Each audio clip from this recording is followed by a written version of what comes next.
আচ্ছা, আজকের আমি ক্লাসটা শুরু করতে চলেছি। তো আমি কিছুক্ষণ ওয়েট করলাম।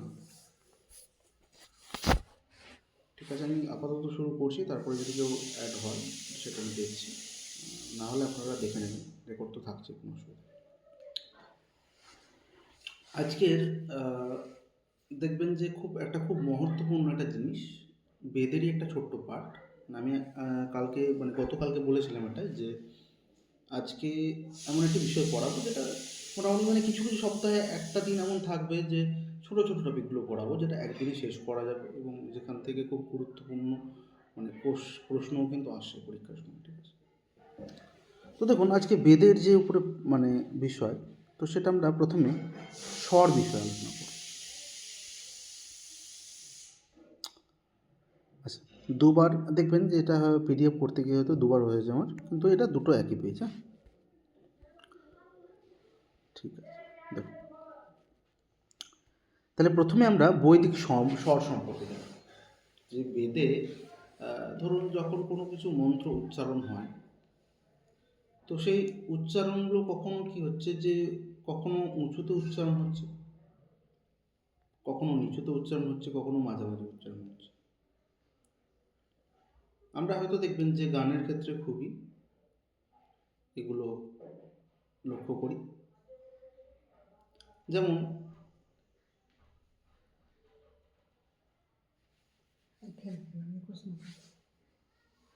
যেমন ধরুন আমরা যখন স্বর কোনো কিছু গাই, যে একটা গানের জন্য যদি বলি যে আগুনের পরশমণি ছোঁয়া প্রাণ,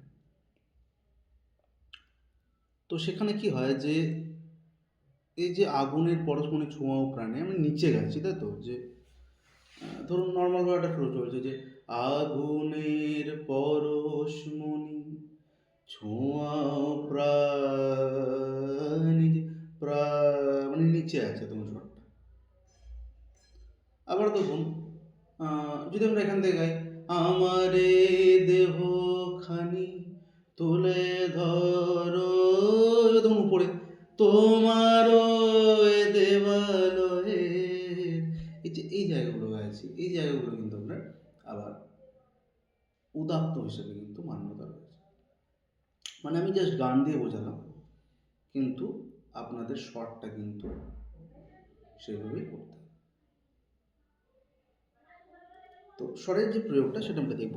তার আগে দেখুন আমরা বৈদিক স্বরটা দেখি কী বলছে, যে স্বয়ং রাজন্তে ইতি স্বরাহা, স্বয়ং নিজেই যে রাজ করে। রাজ করে মানে কি? যে বিরাজমান। দেখুন এই যে আমাদের স্বরের যদি প্রকার আমরা দেখতে যাই, তাহলে 3 প্রকার স্বর আমরা মান্যতা রয়েছে। একটা হচ্ছে উদাত্ত, একটা হচ্ছে অনুদাত্ত, একটা হচ্ছে স্বরিত। তাহলে 3 প্রকার যে স্বর রয়েছে, তাহলে উদাত্ত হচ্ছে উঁচুতে, অনুদাত্ত হচ্ছে নিচুতে এবং স্বরিত হচ্ছে মিডিল। তো এইগুলো তখন চেঞ্জ করতে পারবে না। নিচুটা তো নিচে গিয়ে নিচে যেটা স্বর সেটা নিচেই বলতে হবে, যেটা উঁচুতে সেটা উঁচুতেই বলতে হবে, এবং যেটা মাঝামাঝি সেটা মাঝামাঝিই বলতে হবে। আমি মন্ত্রের ক্ষেত্রেও উদাহরণ দিয়ে বলবো, তার আগে বিষয়টা দেখে নিই। তাহলে লৌকিক সংস্কৃত বলছে হ্রস্য, যেটা হচ্ছে 1 মাত্রা, দীর্ঘ হচ্ছে 2 মাত্রা এবং প্লুত হচ্ছে 3 মাত্রা। এটা আমরা আমি আগেই পড়িয়েছি, আগেই বলেছি যে মাত্রাটা কীভাবে ডিভাইড হয়। বৈদিক সংস্কৃত উদাত্ত, অনুদাত্ত, স্বরিত, তাহলে এই 3 প্রকার আমরা স্বর দেখতে পাচ্ছি। সংহিতা পাঠ থেকে পদপাঠ করার সময় একটি শব্দ স্বর হয়, তাকে উদাত্ত স্বর বলে। তাহলে দেখুন পরীক্ষার সময় হয়তো পদপাঠ থেকে বা আমাদের দিত কিন্তু যে সংহিতা পাঠ থেকে পদপাঠ করুন, আর সেখানে প্রশ্ন আসে। তো এই যে বিষয়টা, তো সংহিতা পাঠ থেকে পদপাঠ করার একটি স্বর, দেখুন যে চিহ্নগুলো আমরা চেঞ্জ করি অনেক সময়, এটা এভাবে চিহ্ন দিই, তো উদাত্তর চিহ্ন, স্বরিতর চিহ্ন, এরকম যে চিহ্নগুলো দিয়ে থাকি, তো সেইগুলোই হচ্ছে মূলত কী বলুন তো, যে দেখুন লেখা আছে যে সেগুলো হচ্ছে উদাত্ত, তাকে উদাত্ত স্বর বলে। সংহিতা পাঠ থেকে পদপাঠ করার সময় একটা শব্দ যখন স্বর ব্যবহৃত হয়, বাকি সব অনুদাত্ত। এবং চিহ্নগুলো আমরা পরে দেখব। এবং স্বরিত স্বরের পর যতগুলি অনুদাত্ত হয় সেগুলোকে প্রত্যয় বলা হয়। তাহলে এটাও মাথায় রাখতে হবে আপনাকে, যে ধরুন মানে স্বরিত স্বর আপনি ইউজ করছেন, তো সেই স্বরিত স্বরের পর আপনার যেটাই থাকবে সেটাকে কিন্তু কি বলা হবে না প্রত্যয় বলা হবে। মানে সেটাকে যদি মানে আপনার সহজ কথা স্বরিত স্বরের পর যদি উদাত্ত চিহ্নও থাকে সেটাকে উদাত্ত হিসেবে বিবেচনা করা হয় না, সেটাকে প্রত্যয় বলা হয়, তার নামটা কিন্তু প্রত্যয় হয়ে যায়। ঠিক আছে, এটা একটু মাথায় রাখবেন। বেদ অধ্যয়নে শব্দভাণ্ডারের বিশেষ গুরুত্ব রয়েছে। যখন আপনি শব্দের প্রয়োগ করছেন তখন তার যথেষ্ট গুরুত্ব রয়েছে, কারণ বৈদিক মন্ত্রের শুদ্ধ উচ্চারণ ও অর্থবোধের জন্য স্বরের জ্ঞান অত্যন্ত প্রয়োজন। তাহলে যখন আপনারা বৈদিক মন্ত্র উচ্চারণ করবেন তখন সেটা অর্থের জন্য, মানে তার অর্থটা কী, তাহলে স্বরের জ্ঞান অত্যন্ত প্রয়োজনীয়। কারণ দেখুন বেদে অনেক কিছু স্বর যদি চেঞ্জ হয়ে যায় ধরুন, বা যখন কথা বলবো তার মধ্যে যদি বর্ণ চেঞ্জ হয়ে যায় তখন কিন্তু সেটা অনিষ্ট সাধক হয়। আমি মহাভাষ্য পড়াবো আপনাদেরকে, তো মহাভাষ্য পড়লে তখন আপনারা জানতে পারবেন যে এখানে কিন্তু সেই স্বরের যে বিঘ্ন বিষয়টা সেটা কিন্তু উপস্থিত রয়েছে। যেমন ধরুন আমি যদি বলি যে মহাভাষ্যে একটা কথা আছে যে হে হে আরাইয়া, হে আরাইয়া মানে হচ্ছে আপনার যে হে অরিগণ, মানে অরিগণ মানে হচ্ছে কি, অরিগণ মানে হচ্ছে শত্রুগণ, হে শত্রুগণ। তাহলে এখানে এক সময় শত্রুরা হে আরাইয়া না বলে হে লাইয়া বলে দিয়েছিল, মানে অটা আমার ল বলে দিয়েছিল উচ্চারণ। ঠিক আছে, রায়টা লাইয়া বলে দিয়েছিল, তো এই জন্য কিন্তু এটা অনিষ্ট সাধক হয়ে থাকে। তাই স্বরের দেখুন একটা প্রভাব যথেষ্ট থাকে। কেউ ধরুন আমি বিভিন্ন পূজা মণ্ডপে মানে এটা শুনি যে বিশ্বকর্মা পুজোর সময় এটা বলে ফেলে অনেকে যে বিশ্বকর্মায় নমঃ, কিন্তু কর্মণ শব্দ অনুসারে কর্মাণী হওয়া উচিত, কিন্তু বলে ফেলেন। তো যাই হোক, তো সেগুলো বলছে অনিষ্ট সাধক। এবার শুধুমাত্র আপনি যে স্বরের মানে চেঞ্জ করে দিচ্ছেন সেই জন্য যে শুধুমাত্র আপনার অনিষ্ট সাধক হবে সেটা নয়, কিন্তু মানে আপনি যদি শুদ্ধ উচ্চারণ না করেন, যেটা উপরে উচ্চারণ করেন সেটা উপরে না করেন, তাও কিন্তু আপনার সেটা মঙ্গল সাধক হবে। অনেকে দেখবেন যে বাড়িতে পূজা করেন এবং এটাও বলে যে আচ্ছা এটা তো আমি বাড়িতে সত্যনারায়ণ পুজো করালাম বা কিছু একটা পুজো করালাম, কোনো শান্তি পাচ্ছি না। আসলে দেখুন শান্তির যে নিয়মটা, শান্তির নিয়মটা সবসময় কিন্তু আপনার উচ্চারণ বিধির উপর কিন্তু নির্ভর করছে। আপনার যদি উচ্চারণ বিধি ঠিক হয় তাহলেও কিন্তু সেটা কিন্তু বিঘ্ন বিনাশ উপস্থিত হবে না, না হলে কিন্তু জীবনে অনেক বিঘ্ন বিনাশ উপস্থিত হবে। তারপরে দেখুন উদাহরণ দেখি, বলছে কোনো শব্দের বর্ণের স্বর পরিবর্তন হলে অর্থের পরিবর্তন হয়। যেমন কি বলছে ইন্দ্রশত্রু, তাহলে এই যে ইন্দ্রশত্রু বলছে, তাহলে এখানে দুটি পদ রয়েছে, একটা হচ্ছে ইন্দ্র আর একটা হচ্ছে শত্রু। তার প্রথম যে পদটা রয়েছে, তাহলে প্রথম পদটা মানে ইন্দ্রশত্রু যেটা রয়েছে, মানে ইন্দ্রশত্রুর মধ্যে ইন্দ্রটা প্রথম পদ। তাহলে প্রথম পদ দুটি যদি উদাত্ত হিসেবে ধরা হয়, মানে যদি আমরা ইন্দ্র উপরে ধরুন বলছি যে স্বস্তি না ইন্দ্র ইন্দ্র বাজস্রবা, এই যে বলছি ধরুন, তো স্বস্তি না ইন্দ্র মানে উপরের দিকে উচ্চারণটা করছি। তো যখন উপরের দিকে উচ্চারণ করব তখন সেটা উদাত্ত হিসেবে বলছে, উচ্চ উদাত্ত এটা বলা হয়। তো দেখুন তাহলে সেই পদটিকে বলছে উদাত্ত হিসেবে ধরা হচ্ছে। আবার বিগ্রহ বাক্য বহুব্রীহি সমাজ যদি করা হয়, তাহলে ইন্দ্র শত্রু যস্যসা, ইন্দ্র হবেন যিনি তাকে হত্যা করবেন, অর্থাৎ শত্রু, মানে ইন্দ্র যাকে হত্যা করবেন, যে শত্রু তাকে হত্যা করবেন, এরকম অর্থ হচ্ছে। আর অন্তিম পর্যায়ে দেখুন শত্রু মানে উদাত্ত মানা হয়, তাহলে বিগ্রহ বাক্য তৎপুরুষে সমাসে ইন্দ্রস্য শত্রু, অর্থাৎ যার অর্থ যিনি ইন্দ্রকে হত্যা করেছিলেন।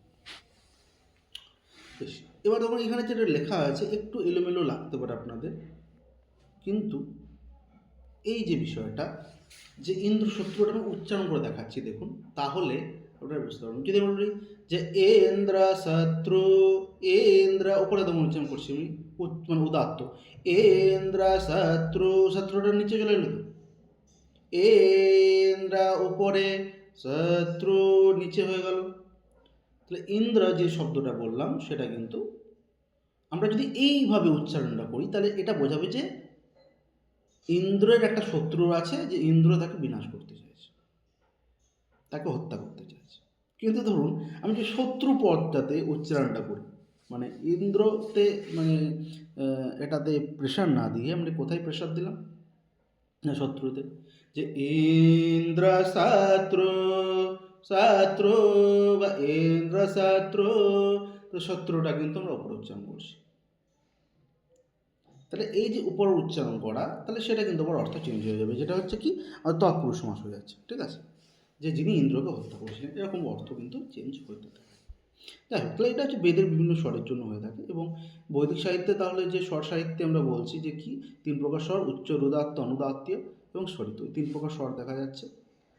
যেগুলো দেখবেন এখন সহজভাবে আমরা বলতে পারি যেটা উঁচুতে উচ্চারণ হচ্ছে উদাত্ত, নিচে উচ্চারণ হচ্ছে অনুদাত্ত এবং স্বরিত মাঝামাঝি উচ্চারণ হচ্ছে স্বরিত। এবার যেগুলো আছে এগুলো একটু পড়ে নেবেন। এখানে দেখুন লেখা আছে কণ্ঠ, তালু আদি স্থানের উপর ভাগ থেকে যে স্বরের উচ্চারণ হয় তা উদাত্ত, মানে আপনি কণ্ঠে উচ্চারণ করছেন, তালুতে উচ্চারণ করছেন। এইগুলো যদি উঁচুতে জায়গায় স্পর্শ হয়, মানে উঁচুতেও মানে জোরেও বলতে হয়, গলার স্বর উঁচুতে উঠলে কী হয়, তখন সেটাকে মানে উদাত্ত হিসেবে গণ্য করা হয়। এখানে বলছে দেখুন উদাত্ত স্বরের কোনো চিহ্ন থাকে না। এবার দেখুন এইখানে সবাই কনফিউজ হয়ে পড়ে যে তাহলে উদাত্তের চিহ্ন তো অনেক জায়গায় দেখে থাকি, তাহলে সেগুলো কি তাহলে নয়, তাহলে কি এতদিন আমরা ভুল করলাম? কিন্তু তার নিচে দেখুন একটা কথা লেখা আছে যে ঋগ্বেদ, মানে ঋগ্বেদ, যজুর্বেদ এবং অথর্ববেদ, তাহলে এই যে 3টে বেদ রয়েছে, 3টে বেদের ক্ষেত্রে কী হচ্ছে, আমাদের উদাত্ত স্বরের কোনো চিহ্ন হয় না। তাহলে সামবেদটা পড়ে রয়েছে, তাহলে সামবেদের ক্ষেত্রে কিন্তু উদাত্ত স্বরের চিহ্ন হয়, তাহলে বলতে পারি। তাহলে ঋগ্বেদ, যজুর্বেদ এবং অথর্ববেদ এই 3টি বেদের ক্ষেত্রে উদাত্ত স্বরের কোনো চিহ্ন থাকে না, কিন্তু সামবেদের কিন্তু উদাত্ত স্বরের চিহ্ন থাকে, এটা বলতে পারি। আচ্ছা, অনুদাত্ত দেখুন, অনুদাত্ত হচ্ছে কণ্ঠ, তালু আদি স্থানের নিচের ভাগ থেকে যে স্বরের উচ্চারণ হয় তা অনুদাত্ত। তাহলে কণ্ঠ হতে পারে, তালু হতে পারে, আদি নিচের ভাগ থেকে যে স্বরের উচ্চারণ হচ্ছে সেটা হচ্ছে অনুদাত্ত। তাহলে গলার স্বর কী হচ্ছে, যখন নিচে নেমে যাচ্ছে সেটা হচ্ছে অনুদাত্ত হচ্ছে। অনুদাত্তের চিহ্ন হচ্ছে আপনার এরকম নিচের একটা আন্ডারলাইন থাকবে, ঠিক আছে। যেমন হচ্ছে অগ্নি, চকার, এই দেখুন অগ্নির নিচে হয়তো এরকম একটা দাগ দেওয়া থাকলো, চকারের নিচে এরকম দাগ দেওয়া থাকলো, ঠিক আছে, তখন সেটাকে ওটা কী বলবো, অনুদাত্ত চিহ্ন বলবো। আর স্বরিত দেখুন বলছে উদাত্ত এবং অনুদাত্ত দুই ধরনের মিল যে বর্ণে হয়ে থাকে তাকে স্বরিত বলা হয়। তাহলে এটা যে মিডিলটাকে আমরা বলতে পারি স্বরিত হিসেবে কিন্তু গণনা করতে পারি। যেমন হচ্ছে ধরুন আমরা মানে একটা উদাহরণ সহজভাবে দিতে পারি, যে স্বরের সম্পর্ক কোনো সম্পর্কিত নয়, কিন্তু বোঝানোর জন্য জাস্ট, যে যখন তখন নদীর তো 3টে গতি প্রবাহ হয়, উচ্চ গতি, মধ্যগতি, নিম্ন গতি। তো উচ্চ গতিতে কী হয় দেখুন, উচ্চ গতিতে কিন্তু মানে নদী খুব খরস্রোতা হয় এবং সেখানে উপর থেকে মানে বেগে পড়ছে আর কি, মানে সেটা উঁচুতে বলতে পারবো, উঁচু থেকে নিচে আসে। কিন্তু যখন নিম্ন গতি হয়ে যাচ্ছে তখন দেখুন তার যে প্রবাহটা সেটা ধীরে ধীরে নিচে চলে যাচ্ছে, কিন্তু মিডিল যেটা সেটা হচ্ছে মধ্যগতি। তাহলে সেই মধ্যগতির মতোই কিন্তু, মানে মধ্যগতি যেরকম হয় স্বরিত স্বরের ক্ষেত্রেও কিন্তু সেই স্বরের যে প্রয়োগ সেটা হচ্ছে মিডিলে হবে। এবার মিডিলে হবে মানে কীরকম, আমি ধরুন যদি স্বর দিয়ে বলছি আপনাদেরকে তাহলে বুঝতে পারবেন। মানে ধরুন আমরা শুধু কী গাইছি, সা রে গা মা পা ধা নি সা, শুধু গাইবো দেখুন যে সা রে গা মা পা ধা নি সা, তাহলে এই যে সা, মানে দেখুন সা মানে নিচে কিন্তু এটা, সা রে গা মা পা, এই পাটাকে আমরা মিডিল বলছি। ধা নি সা আবার উপরে চলে যাচ্ছে, মানে উদাত্ত স্বরের ক্ষেত্রে চলে যাচ্ছে সা নি ধা পা। তাহলে পায়ের ক্ষেত্রে কি হচ্ছে আমাদের কিন্তু এটা বলবো যে মধ্যে পড়ছে। আর বলবো যে আমাদের যে অনুদাত্ত সেটা কিন্তু নিচের দিকে চলে যাচ্ছে, ঠিক আছে। তাহলে এটা হচ্ছে সমাহার স্বরিতর উদাহরণ হয়ে যাচ্ছে। আচ্ছা, এরপরে বলছে উদাত্তের পর অনুদাত্ত থাকলে গলার স্বর একেবারে নিচে না নেমে মাঝামাঝি অবস্থান করত, তাকে স্বরিত স্বর বলা হয়। তাহলে আমি যেটা বললাম যে মাঝামাঝি যেটা উচ্চারণ করবে সেটা হচ্ছে স্বরিত স্বর। আর কি দাদা? হ্যাঁ বল। ক্লাসে কে কে আছে? ক্লাসে আমি এমনি রেকর্ড চালিয়েছি। ওই তোর হচ্ছে একজন দিদি অ্যাড হয়েছিল, তো ওর হয়তো নেটওয়ার্ক প্রবলেম হচ্ছে বলে লেট করছে বারবার। তাছাড়া তুই এমনিতে অ্যাড হয়ে পড়ে। আচ্ছা শুনতে থাক। আচ্ছা আমি তো আমি রেকর্ড চালিয়ে দিয়েছি, কারণ হচ্ছে ক্লাসটা তো অনেকক্ষণ আগে লিঙ্ক দিয়েছিলাম, সেজন্য শুরু করে দিয়েছি। আচ্ছা একটু দাঁড়া, হ্যাঁ।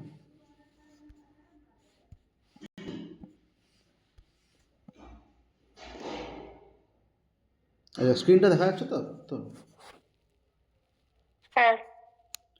ঠিক আছে। তাহলে এখানে বলছে কি, যে উদাত্তের পর এটা তো আমরা বুঝলাম, এবারে হচ্ছে স্বরিত স্বর যেটা বলছে, মানে যেটা মিডিলে যে স্বরগুলো উচ্চারণ আমরা করছি, সেটা কি হচ্ছে যে সেটা আবার দু প্রকারের ভাগ রয়েছে। একটা হচ্ছে সন্ধিজ, একটা হচ্ছে অসন্ধিজ। মানে যে সন্ধি ভেঙে আমরা কোনো কিছু স্বর যখন উচ্চারণ করি, আবার যখন সন্ধি না ভেঙে উচ্চারণ করি।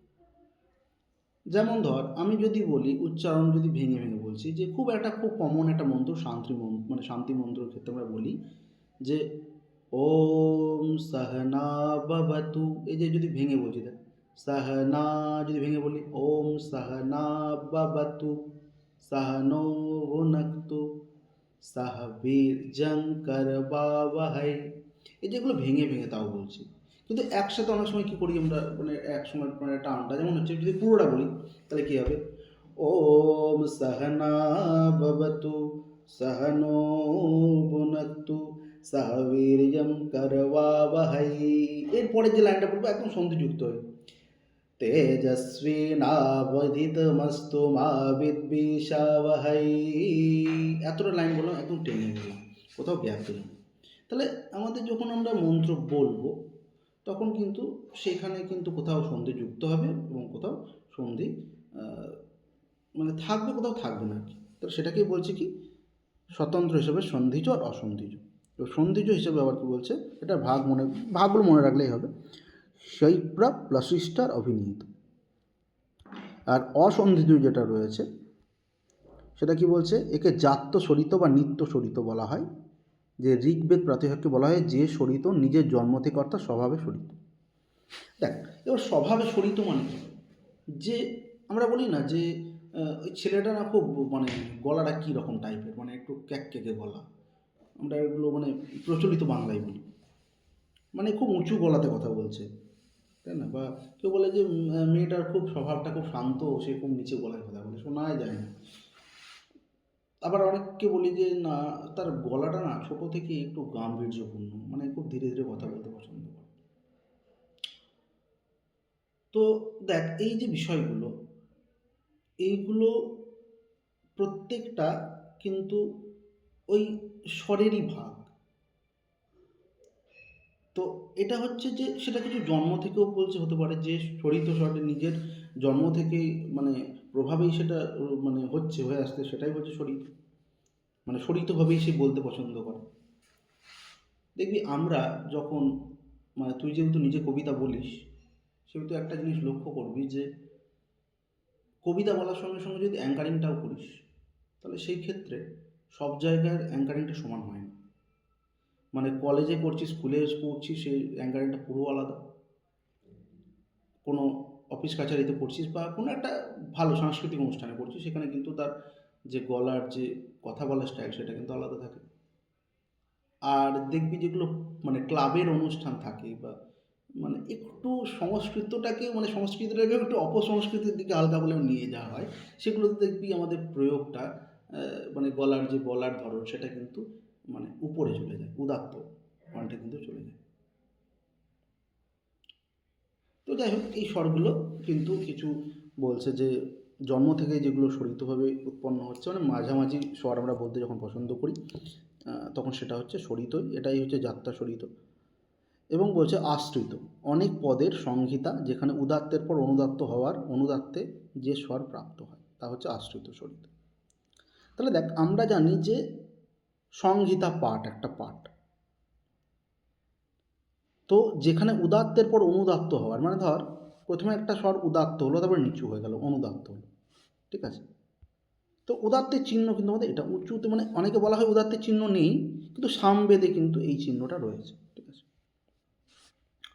এবার অনুদাত্ত যেহেতু নিচে উচ্চারণ হচ্ছে, তাহলে বলছে যে উদাত্তের পর অনুদাত্ত হওয়ায় অনুদাত্তে যে শরিত প্রাপ্ত হয় তা সামান্য বা আশ্রিত, মানে সেটা সামান্য শরিত হিসেবেই ধরা হয়।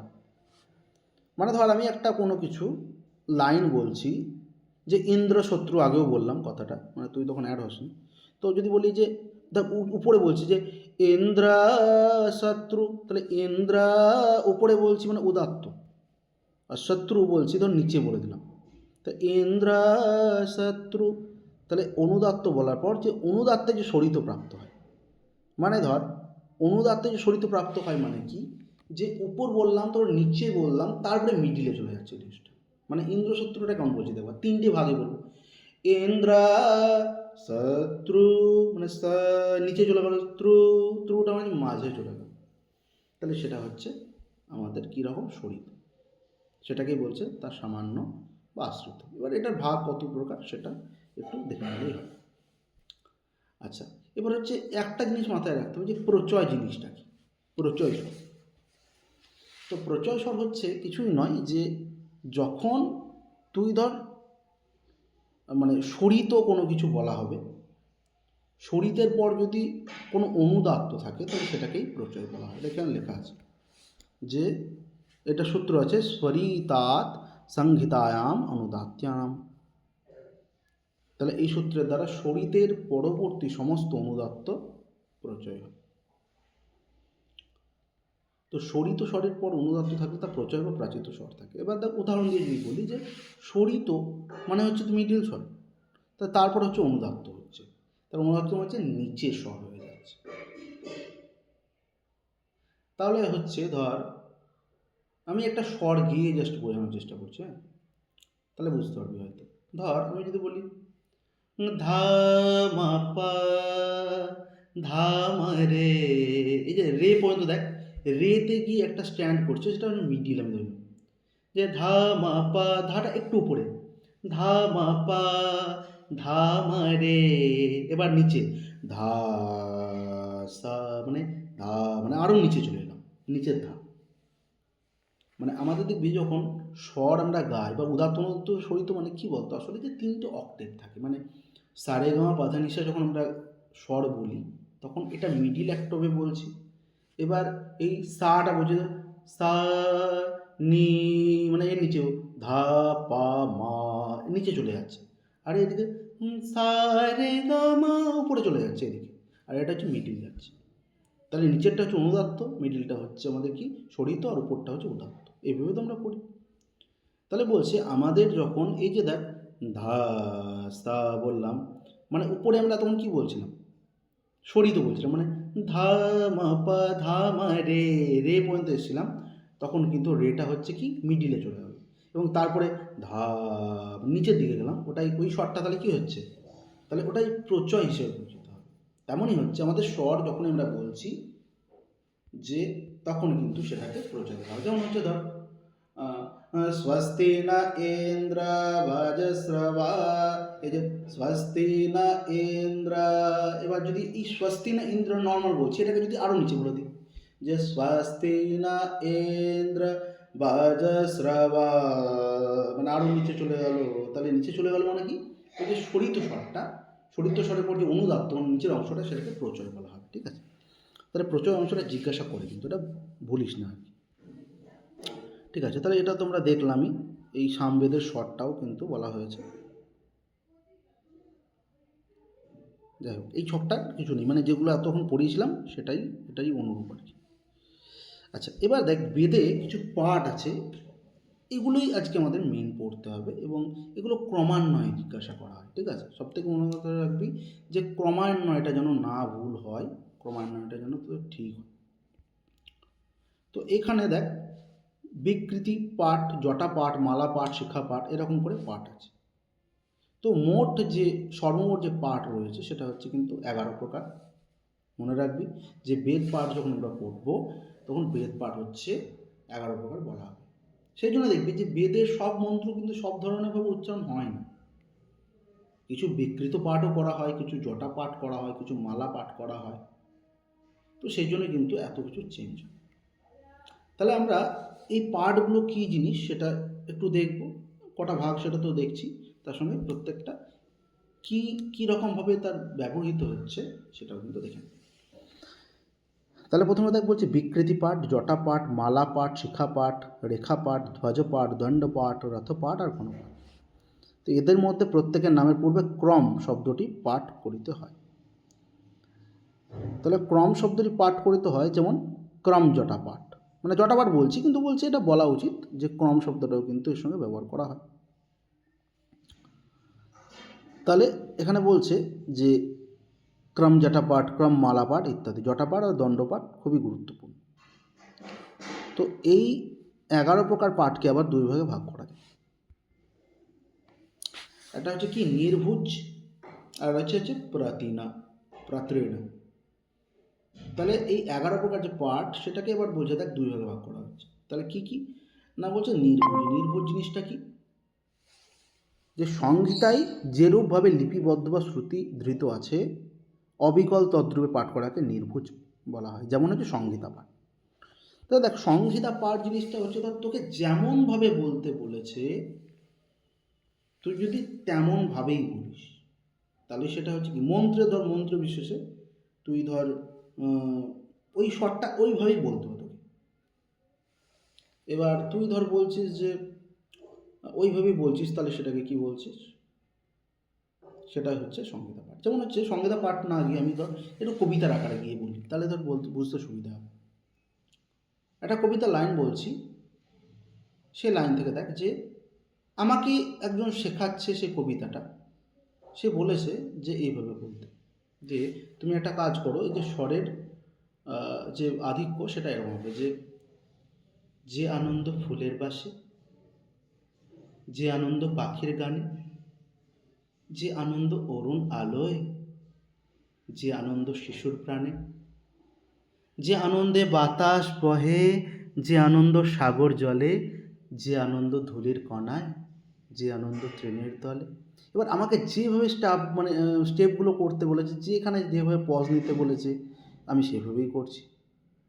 তাহলে এটা আমি কবিতা আকারে বললাম, কিন্তু এরকম যদি আমাদের মন্ত্রের আকারে বলে আমি ওইভাবেই তো বলছি। তাহলে সেটাকে কি বলছে, সেটাকে নির্ভুজ পাঠ বলা হয়, এবং সেটা হচ্ছে সংহিতা পাঠ যেমন উদাহরণ। তাহলে ঘুরিয়ে প্রশ্ন হতে পারে কিন্তু, যে সংহিতা পাঠটা কোন পাঠের অন্তর্ভুক্ত, তাহলে নির্ভুজ পাঠের অন্তর্ভুক্ত, বা অন্যভাবে ঘুরিয়ে প্রশ্ন হতে পারে নির্ভুজ পাঠ কার অন্তর্ভুক্ত, বা উদাহরণ কি, সংহিতা পাঠ, এইভাবে। আচ্ছা, এরপর হচ্ছে দেখ প্রতীর্ণ পাঠ। প্রতীর্ণ পাঠ বলা হচ্ছে যে উপরুক্ত উপরিউক্ত নিয়মের ব্যতিক্রম তাকে প্রতীর্ণ পাঠ বলা হয়। পদ, ক্রম, জটা, মালা, শিখা, রেখা, এইগুলো হচ্ছে আমাদের কি হচ্ছে যেরকমভাবে বলছে একইভাবে বলা হচ্ছে, শ্রুতিতে আমাদের কিন্তু আলাদা আলাদা হয়ে যাচ্ছে। আমি প্রথম লাইনটা বললাম যে আনন্দ ফুলের বাসে, এবার আমি এভাবে বলছি, কি বললো যে আনন্দ ফুলের বাসে, চেঞ্জ করে দিল সে তার বলার ধরনটা। তাহলে এরকম হয়ে থাকে, সেগুলো হচ্ছে কি, সেগুলো হচ্ছে প্রতীর্ণ পাঠ। এবার দেখ এক একটা করে আমরা দেখব। তাহলে সংহিতা পাঠ যেটা হচ্ছে নির্ভুজ পাঠের অন্তর্ভুক্ত। তাহলে বলছে বেদের সংহিতা ভাগে মন্ত্রটি যেমন লিপিবদ্ধ আছে অবিকল সেভাবে পাঠ করাকে সংহিতা পাঠ বলা, আগেই বললাম। অতএব উল্লেখিত ঋকটি যেরূপভাবে উদ্ধৃত হয়ে আছে সংহিতা পাঠ ঠিক সেভাবে পাঠ করতে হয়। আচ্ছা, এবার দেখ পদপাঠ। পদপাঠ জিনিসটা কি, পদপাঠ করেছিস পরীক্ষার সময়, দেখবি যে আমাদের দ্বিতীয় পরীক্ষার সময় যে সংহিতা পাঠ দিয়ে দিত, বলতো পদপাঠ নির্ণয়, চিহ্নগুলোকে তোকে ঠিকঠাক জায়গায় বসাতে। তাহলে একটা ঋক হচ্ছে মন্ত্র। তো ঋকের বা মন্ত্রের প্রত্যেকটি পদ বা শব্দ স্বতন্ত্ররূপে সন্ধি বিচ্ছেদ করিয়া, প্রত্যেকটা পদ কী করলাম, আগে সন্ধি করলাম, এবং সমাসবদ্ধ পদকে ব্যস্ত করিয়া দেখানো হয়েছে। কোনগুলো সমাসবদ্ধ পদ সেগুলো কিন্তু দেখানো হয়েছে। তো আলোচ্য ঋক পাত্রের যে পদপাঠ সেটা হচ্ছে এরকম। তাহলে দেখবি আমরা পড়েছিলাম अग्निमीरे पुरहितं यज्ञस्य देवऋत्मिजं होतारं रत्नधातम, ওটা ধর কেটে কেটে বলছি, अग्निम इरे সন্ধি করছে পুরহিতম यज्ञस्य देवं ঋত্মিজম হোতারম। এবার দেখ এই যে পদগুলো রেখেছে পুরহিতম, রত্নধাতমম, হোতারম, এগুলো একসাথে রেখেছে কেন বলতো, এগুলো হচ্ছে সমাসবদ্ধ পদ। যেগুলো সমাসবদ্ধ পদ সেগুলো এইভাবে রেখেছে, আর যেগুলো সন্ধিবদ্ধ পদ সেগুলো কিন্তু ভেঙে ভেঙে করেছে। তো এই যে বিষয়টা, এটাই হচ্ছে আমাদের কি হচ্ছে যে পদপাঠ হিসেবে কিন্তু গৃহীত হয়। আমাদের কিন্তু এই ভেঙে ভেঙে জিনিসগুলো করতে হয়, সন্ধি আকার এবং সমাস আকার। এবং এই এটা হচ্ছে ঋগ্বেদের মানে প্রথম মানে প্রথম যে কি বলবো মণ্ডলের প্রথম মন্ত্রের প্রথম সূক্ত আর কি, অগ্নিসূক্ত। তো সেখানের যে পদপাঠ কর্তা আমরা জানি, প্রশ্ন দেয় অংশ সাকল্য, ঠিক আছে। তো সেই সাকল্য কিন্তু এই পদপাঠ মানে এই পদপাঠের রচয়িতা এরকম বলা হয়। এবং পদপাঠের নিয়ম বলছে দেখ, বৈদিক মন্ত্রে মুখ্যরূপে দুই প্রকার পাঠ উপলব্ধ হয়, সংহিতা আর পদপাঠ। তাহলে বেদ পাঠ যখন করবো মূলত বেশিরভাগই আমরা দেখতে পাই যে এই দুটো পাঠ কিন্তু রয়েছে, সংহিতা আর পদপাঠ। তো মন্ত্রের প্রকৃত উপলব্ধ পাঠ সংহিতা পাঠ, যেটা প্রকৃত মানে যেটা হচ্ছে আগে থেকে রয়েছে সেটা হচ্ছে কি সংহিতা পাঠ। তারপর সেটা আমরা ভেঙে ভেঙেও কিন্তু উচ্চারণ করতে পারি, ঠিক আছে। তারপরে তাই উদাহরণটা দিয়েছে সংহিতা পাঠ আর পদপাঠ। এই যে আগানি মেট্টে, মেট্টে দ্বারা ইট্ঠে করেছে ভেঙে, পুরহিতম পুরা আহিতম যজ্ঞস্য দেবম। তো যজ্ঞস্য কেন রেখে দিয়েছে, কারণ হচ্ছে যেগুলো ধর হচ্ছে যে সন্ধি করা যাবে না সেগুলো ওইভাবে রেখে দিয়েছে, ঠিক আছে। তাহলে হচ্ছে আমাদের সংহিতা পাঠ এবং পদপাঠ। আচ্ছা, এইটুকুর মধ্যে কোনো প্রশ্ন থাকলে বল, নাহলে পরের ক্লাসে যাচ্ছি।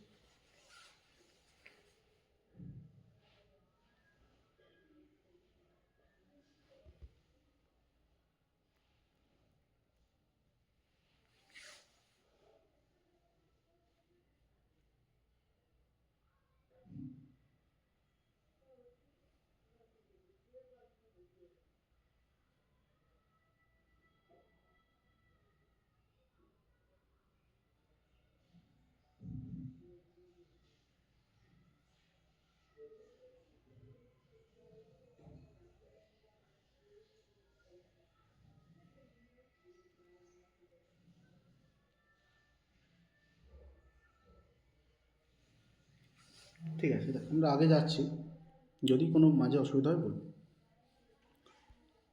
আচ্ছা, ক্রমপাঠ কি বলছে, ক্রমপাঠে একটি একের দুইটি করিয়া পদ একবারে গৃহীত হয় এবং প্রথম পদ অন্তিম পদ ব্যতীত মধ্যবর্তী সকল পদই দুইবার করেই ব্যবহৃত হয়।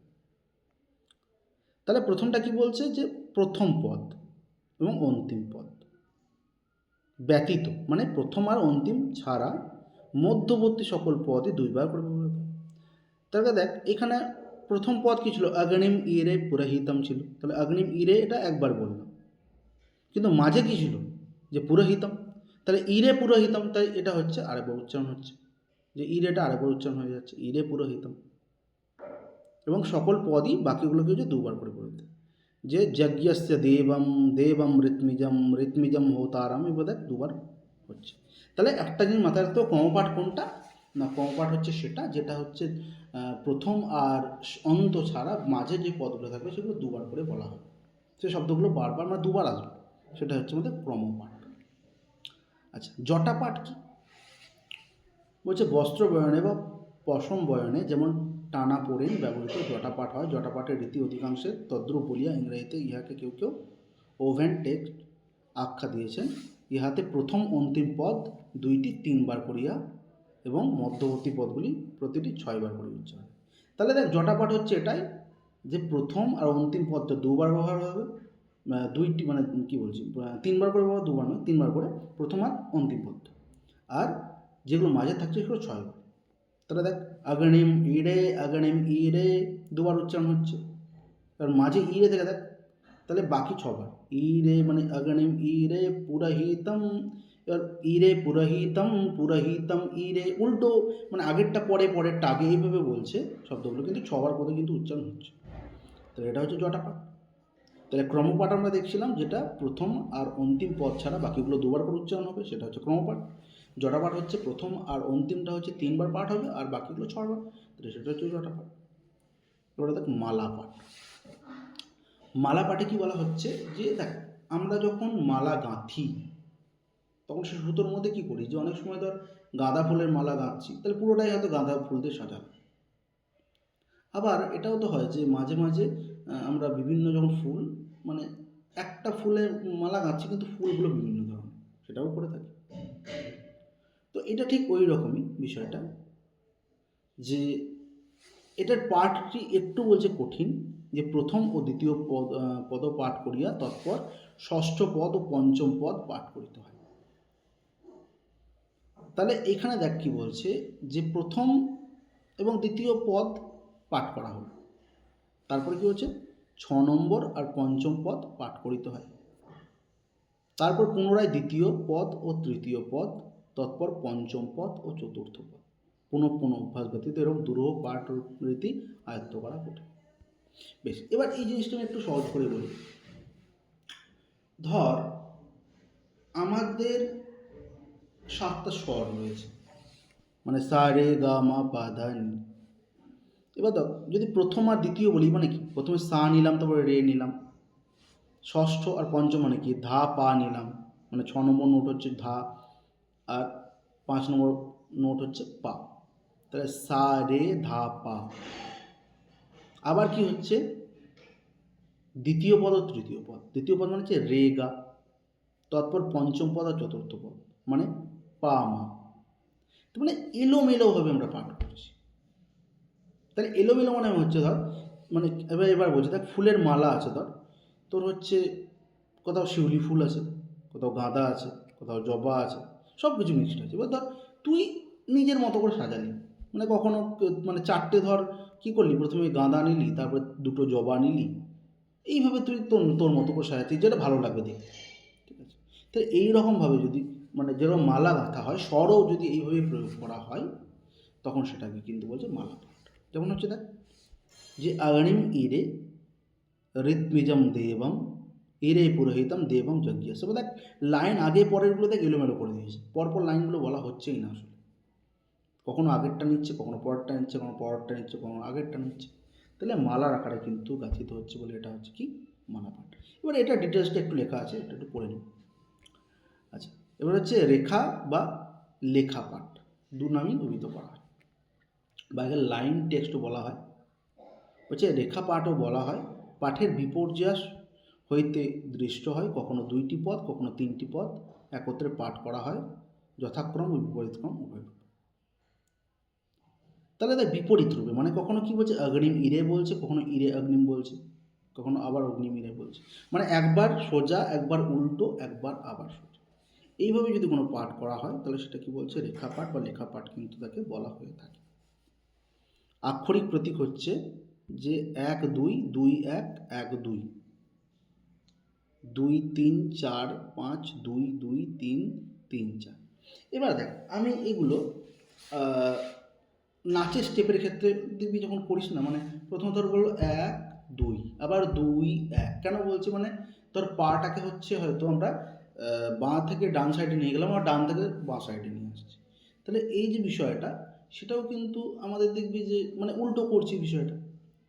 সেরকম হচ্ছে যে মন্ত্রের ক্ষেত্রেও কিন্তু এরকম উল্টো বলা হচ্ছে। মানে আমরা যদি বলি অগ্নিম ইরে ইরে অগ্নিম, তাহলে দেখ একবার গেলাম আবার উল্টে বলে দিচ্ছি। তাহলে এই ব্যাপারগুলো কি বলা হচ্ছে, এইগুলো হচ্ছে যে আমাদের রেখা পাঠের মধ্যে পড়ছে। ঠিক আছে, আচ্ছা এবার হচ্ছে শিক্ষা পাঠ। তাহলে বলছি শিক্ষা পাঠটা কীরকম না, হচ্ছে আমাদের জটা পাঠের মতোই অনেকটা, কেবল এখানে পার্থক্য যে জটা পাঠে 2টি করিয়া পদ একবারে উচ্চারিত, মানে একসাথে উচ্চারিত হচ্ছে। ইহাতে মধ্যে মধ্যে অথবা তৃতীয় চরণে, ষষ্ঠ চরণে, নবম চরণে, তৃতীয়া 3টি করিয়া পদ থাকে।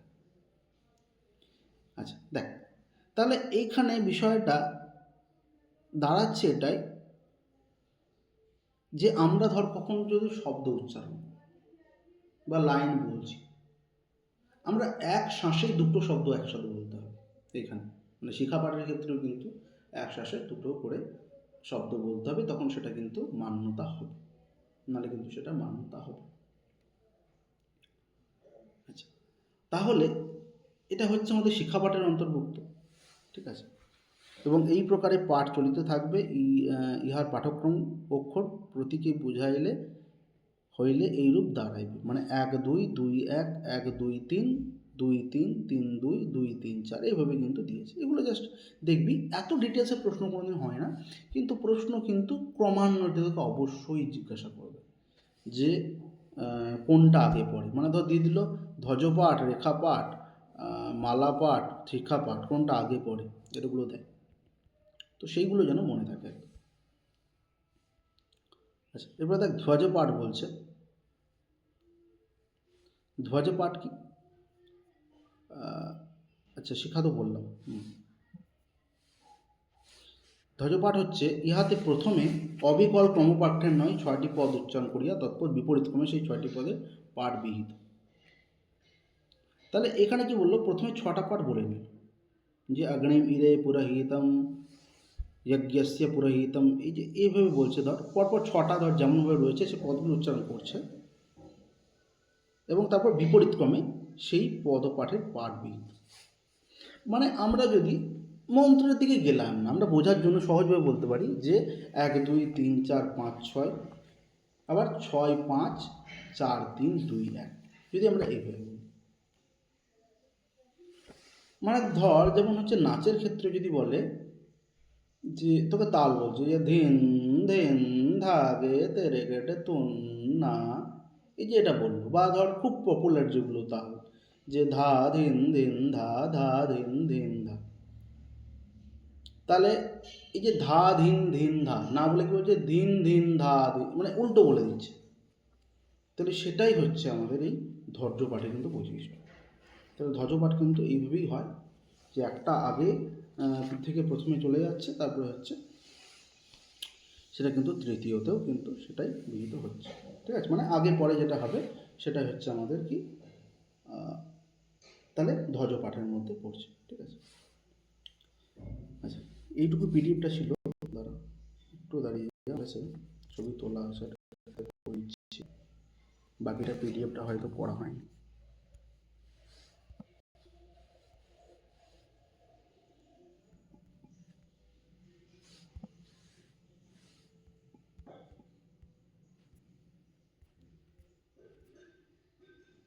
আচ্ছা দেখ ধ্বজপাঠ দেখলাম, এরপর আমরা আছে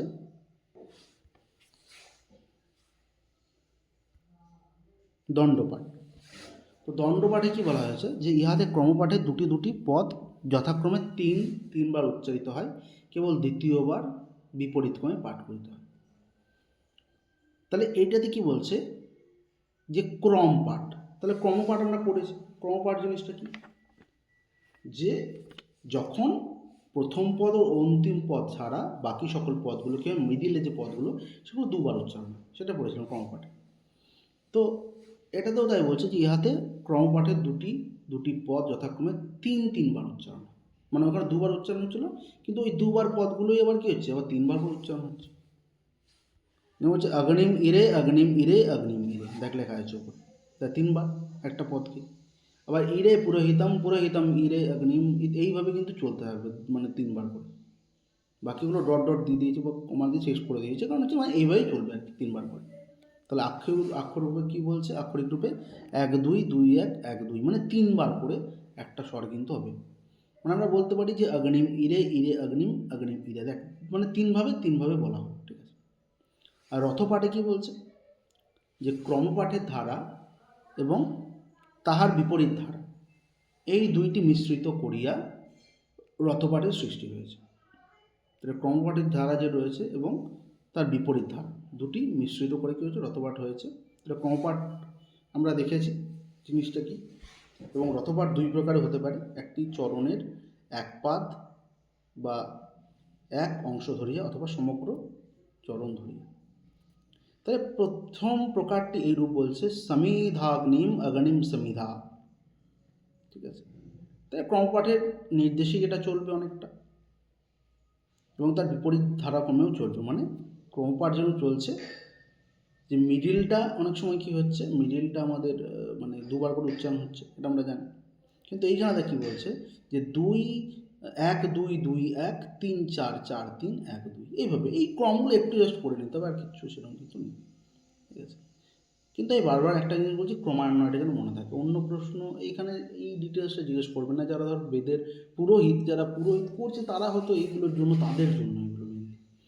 কিন্তু জাস্ট তাও দেখে রাখবি, কারণ এখন তো দিন দিন কম্পিটিশন বেড়ে যাচ্ছে, তো সেই জন্য এগুলো দেখে রাখতে হবে। ঠিক আছে, আর লাস্ট যেটা পড়াবো সেটা দেখ ঘনপাঠ। বলছে ইহাতে প্রথম 4টি পদ 2টি 2টি কোরিয়া ঠিক জটা পাঠ অনুযায়ী পাঠ করিতে হয়, তৎপর 3টি কোরিয়া পদ যথাক্রমে কী হচ্ছে বিপরীতক্রমে বিপর্যস্তভাবে উচ্চারণ করিতে হয়।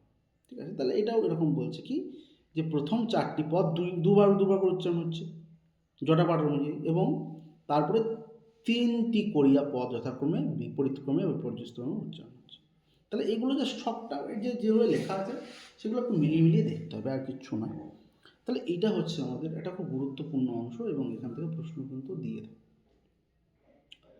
যাই হোক, তাহলে মোটামুটি আমরা মানে আজকে এটুকুই থাকলো আজকের ক্লাসের জন্য। আর 2-3 দিন পর থেকেই কিন্তু আমরা পরীক্ষার সিস্টেমটা চালু করব, এবং পরীক্ষাটা চলবে যথারীতিভাবে। আমি বলে দেবো, একটু সাজিয়ে নিচ্ছি আমি, যেহেতু অনেকটাই মোটামুটি আমরা এগিয়ে গিয়েছি, অনেকটাই হয়ে গিয়েছে, কিছু বড় অংশগুলো যেগুলো রয়েছে টেক্সট ভিত্তিক যেগুলো, সেগুলো বাকি আছে। তো সেগুলোও আমরা শুরু করব, এবং মোটামুটি আবার পরীক্ষা যেগুলো হয়ে গিয়েছে অলরেডি সেগুলোর উপরে কিন্তু আমরা দৃষ্টি নিক্ষেপ করব। ঠিক আছে, তাহলে আজকে মোটামুটি ক্লাসে এটুকুই থাকলো। যারা অ্যাড হতে পারলেন না তারা পরে একটু দেখে নেবেন। ধন্যবাদ, শুভ।